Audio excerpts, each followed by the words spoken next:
नमस्कार। आपका अखबार के इस अंक में आपका स्वागत है। मैं हूं प्रदीप सिंह। उभरता हुआ सितारा से डूबता हुआ सितारा बनने में जो फ़र्क है, जो फासला है, वो सिर्फ एक गलत फैसले का है। और ये होते हुए अभी हाल ही में हमने एक उपचुनाव में देखा है। उपचुनाव बिहार में हुआ। कौन सा उपचुनाव था? विधानसभा का उपचुनाव था। सीट कौन सी थी उसकी भी बात करेंगे। फैसला गलत क्या हुआ उसकी भी बात करेंगे।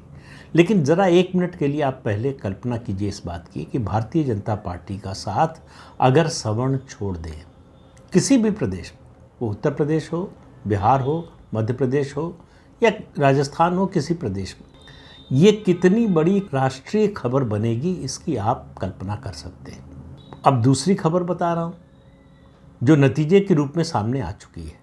मतलब उसमें कोई ओपिनियन वाली बात, राय वाली बात या अनुमान वाली बात नहीं है कि बिहार में यादव और मुसलमान आरजेडी के उम्मीदवार को वोट न दे, उसके खिलाफ वोट दे, तय करके कि आरजेडी के उम्मीदवार को हराना है। ये आपको क्या लगता है कितनी बड़ी खबर है? बिहार से बाहर इसकी ज़रा भी चर्चा भी नहीं हुई। बिहार में भी उस तरह से नहीं हुई जैसे होनी चाहिए थी। तो उभरता हुआ सितारा जो लोकसभा चुनाव से पहले तेजस्वी यादव दिख रहे थे, इस एक उपचुनाव ने ये साबित किया, उनके फैसले के कारण ये साबित किया कि वो उभरता हुआ नहीं डूबता हुआ सितारा दिखाई दे रहे हैं। अब मतलब किसी एक घटना से किसी नतीजे पर नहीं पहुंचना चाहिए, लेकिन कई बार ऐसी घटनाएं संकेत देती हैं। कई बार उपचुनाव आने वाले बड़े राजनीतिक परिवर्तन का संकेत और संदेश दोनों देती हैं। क्या ये उपचुनाव ऐसा ही था? ये अभी किसी को मालूम नहीं है। 2025 में बिहार में विधानसभा का चुनाव होना है। उस समय ये प्रश्न आएगा और उस समय ये साबित होगा किसका कोर वोटर किसके साथ रहता है, किसके साथ नहीं रहता है। मैं ये कोई निष्कर्ष नहीं निकाल रहा हूँ कि आरजेडी से मुस्लिम और यादव अलग हो गया है, लेकिन एक बार घर छोड़ देने वाला फिर उसको बाहर मज़ा भी आने लगता है। अब ऐसा होगा कि नहीं बिहार में, मुझे नहीं मालूम। घर न भी छोड़े तो भी नतीजा हम देख चुके हैं अतीत में। 2010 का विधानसभा चुनाव याद कीजिए। आरजेडी 23 सीट पर पहुंच गई थी, मुस्लिम यादव के इतने बड़े वोट बैंक के होने के बावजूद। तो आरजेडी की ये स्थिति फिर नहीं हो सकती, इसकी कोई गारंटी नहीं है। वैसे गारंटी तो किसी बात की किसी के लिए नहीं है, किसी पार्टी के लिए, किसी नेता के लिए नहीं है।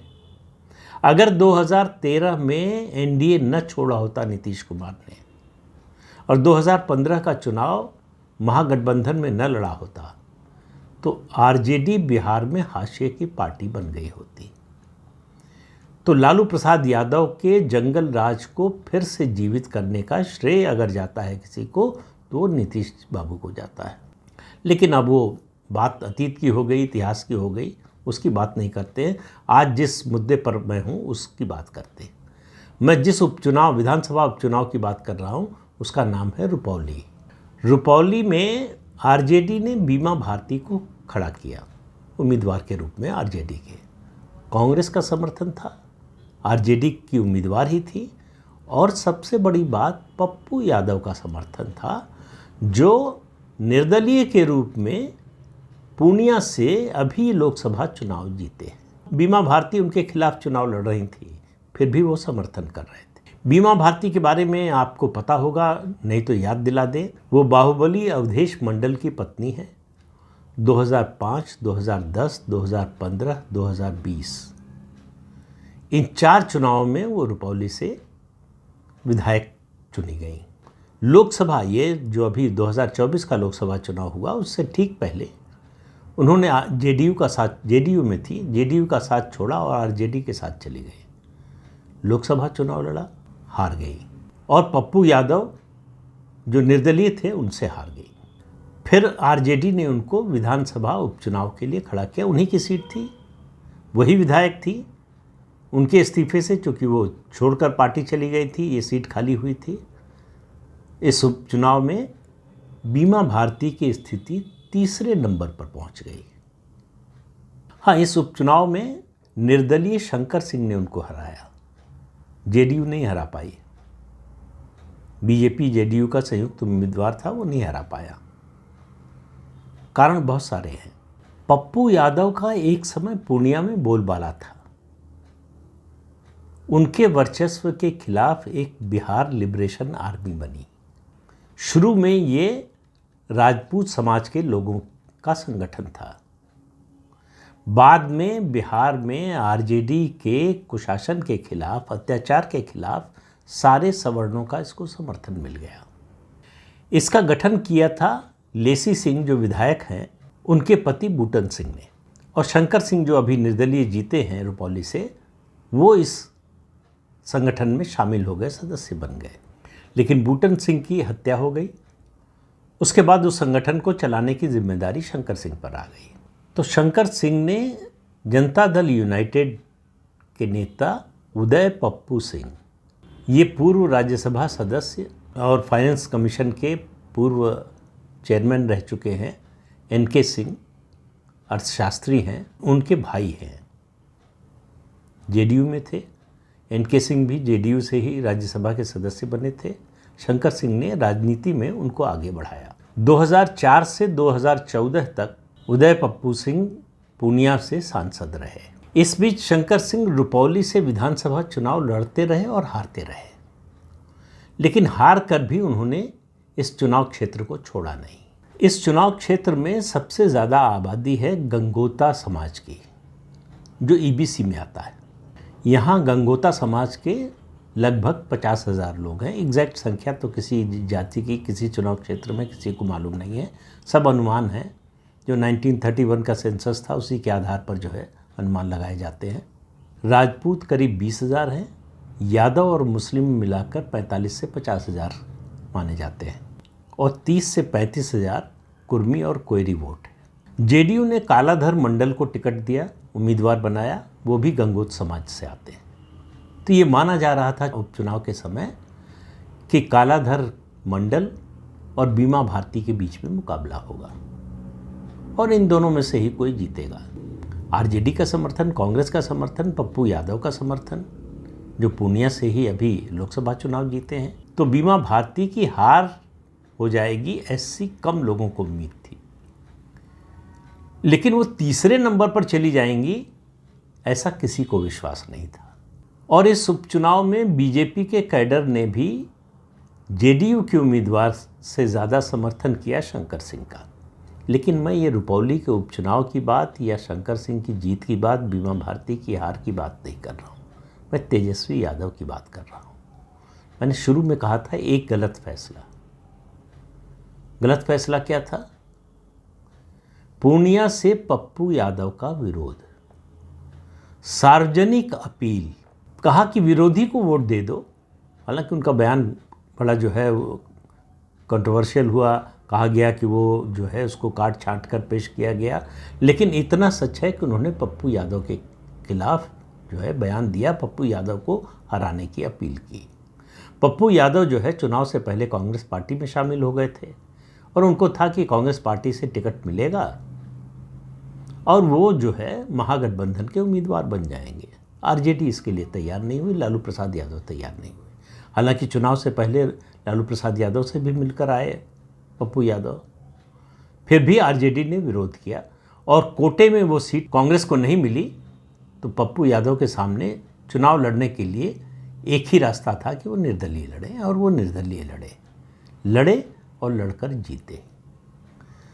ये जो काम किया तेजस्वी यादव ने, पप्पू यादव को हराने की जो अपील की, उसकी वजह से मुसलमान और उसके अलावा यादव मतदाता दोनों नाराज हुए। पप्पू यादव का उस इलाके में बड़ा समर्थन है, वो लोगों का बड़ा काम कराते हैं, बड़ा साथ देते हैं, लोगों के लिए, उनके अधिकार के लिए खड़े हो जाते हैं, साथ चल देते हैं। उनकी जो छवि है वो सबकी मदद करने वाले नेता के रूप में है।